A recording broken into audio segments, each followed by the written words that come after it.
Assalamualaikum warahmatullahi wabarakatuh. Bismillahirrahmanirrahim. Alhamdulillahirabbil alamin. Assalatu wassalamu ala asyrafil anbiya'i wal mursalin sayyidina Muhammadin wa ala alihi wa sahbihi ajma'in. Amma ba'du. Pertama-tama mari kita panjatkan puja dan puji syukur kita kehadirat Allah Subhanahu wa taala yang mana telah memberikan kita nikmat sehingga kita bisa berkumpul di siang hari ini untuk mengikuti materi ekonomi mikro. Dan yang kedua, sholawat beserta salam semoga tetap tercurah limpahkan kehibaan junjungan kita, yakni Nabi besar Muhammad Sallallahu Alaihi Wasallam. Allahumma sholli ala Muhammad. Baiklah, saya selaku permateri di materi ekonomi mikro ini, saya akan menyampaikan materi yang berjudul pasar persaingan sempurna dan pasar monopoli. Nah, yang pertama akan saya bahas pasar persaingan sempurna. Dalam pasar persaingan sempurna ini, pengertian dari pasar persaingan sempurna ini, pasar persaingan sempurna adalah sebuah pasar di mana penjual dan pembelinya itu banyak. Nah, kenapa dinamakan pasar persaingan sempurna? Karena di dalam pasar persaingan sempurna ini, penjual itu bersaing secara sempurna dan pembeli juga pasti berebut harus membeli yang ini apa yang itu. Jadi pembeli itu memiliki kebebasan di dalam pasar persaingan sempurna. Sedangkan pasar persaingan sempurna ini juga bisa disebut dengan perusahaan yang menciptakan barang.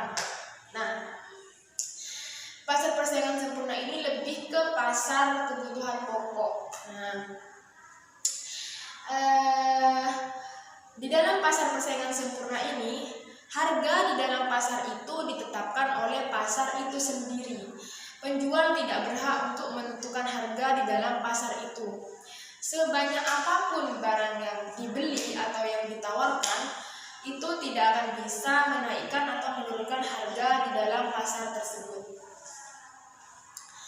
Nah, ciri-ciri dari pasar persaingan sempurna ini, yang pertama, penjual dan pembelinya itu banyak. Nah, di sini yang namanya pasar persaingan sempurna pasti penjual dan pembelinya itu banyak. Karena mereka di situ bersaing untuk memperoleh rezeki. Nah, yang kedua, barang yang diperjualbelikan itu harus bersifat homogen. Contohnya bersifat homogen itu seperti barang-barang yang emang benar-benar dibutuhkan. Nah, di sini di dalam pasar persaingan sempurna ini, ciri-cirinya lagi yaitu penjual dan pembeli bebas untuk memilih yang mana. Nah, bebas untuk bergerak. Intinya pembeli mau membeli yang A apa di toko yang A atau di toko yang B itu bebas di dalam pasar persaingan sempurna. Nah, dan selanjutnya ciri-cirinya faktor produksinya itu bebas. Nah, dalam pasar persaingan sempurna ini penjual bebas mau memproduksi apa. Akan tetapi karena kita masih dalam lingkungan perbankan syariah, menyandang predikat perbankan syariah, maka di dalam produksinya itu tidak boleh menyimpang dari aturan syariah. Akan tetapi produksi apa saja tuh boleh. Jadi tidak dituntut untuk memproduksi yang ini, yang itu. Jadi di pasar persaingan sempurna itu bebas. Nah, yang terakhir, produsen bebas keluar masuk pasar. Nah, yang namanya produsen pastinya ingin mengetahui perkembangan dari pasar tersebut.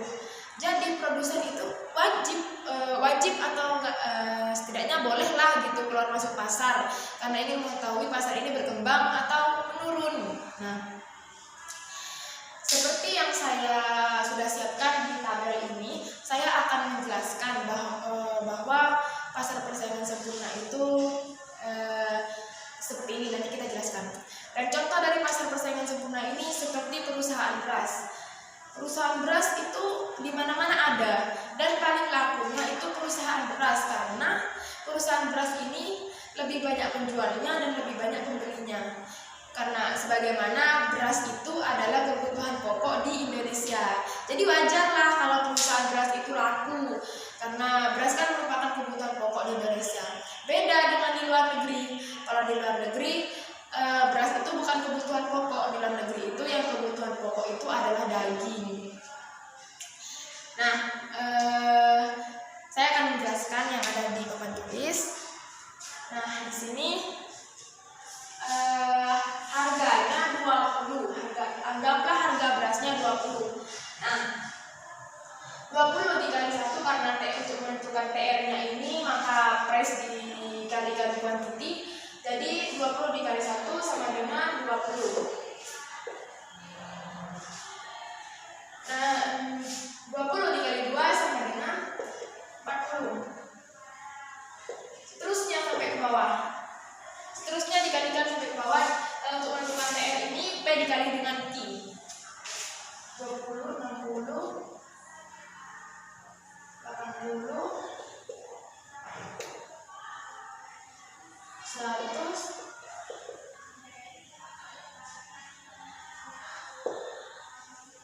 120,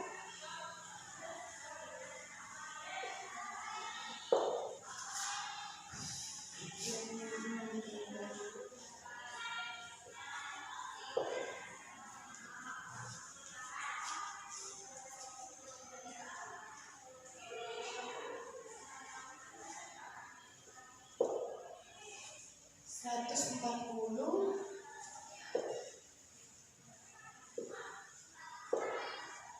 160. Nah, sekarang untuk menentukan AR, untuk menentukan rata-rata pendapatannya, maka TR ini dibagi dengan Q. Baiklah, TR dibagi dengan Q. 20 dibagi 1 sama dengan 20.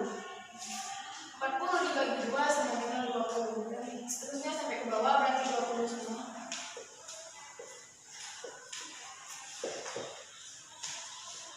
Nah, sekarang untuk menentukan selisih pendapatannya, dan hasil dari selisih pendapatan ini diletakkan di tengah.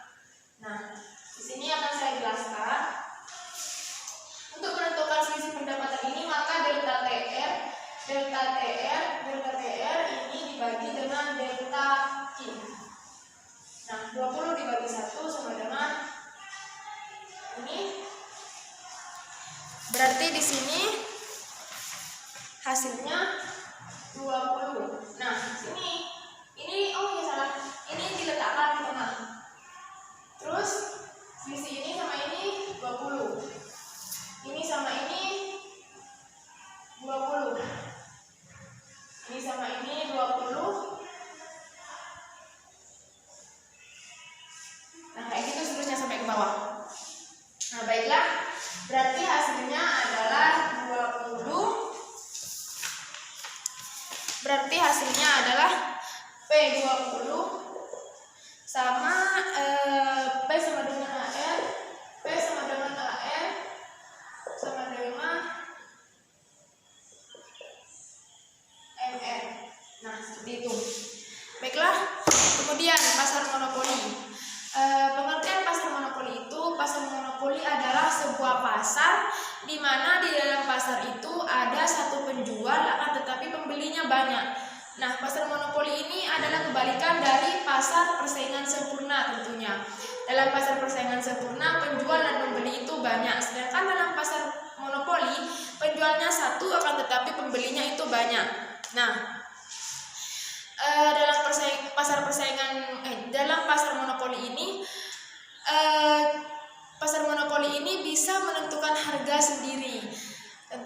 Maksudnya tuh penjual di pasar monopoli ini bisa menaikkan harga atau menurunkan harga kapan saja penjual itu mau. Jadi di dalam pasar monopoli ini ada ciri-cirinya. Ciri-ciri pasar monopoli itu ya, ciri-ciri pasar monopoli itu penjualnya satu, pembelinya banyak.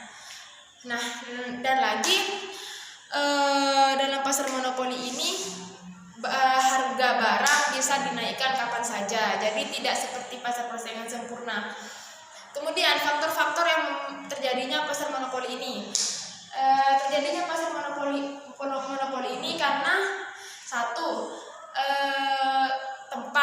pastinya. Karena pasarnya kecil, jadi hanya cukup dengan satu produsen saja. Nah, pasar monopoli ini disebut dengan menyandang predikat jelek karena dalam pasar monopoli ini seperti memanfaatkan keadaan masyarakat. Di saat masyarakat membutuhkan ini, maka barang itu dinaikkan oleh pasar tersebut. Karena di dalam pasar monopoli ini kan harganya bisa dimainkan tersendiri sama penjualnya gitu. Contohnya seperti Pertamina.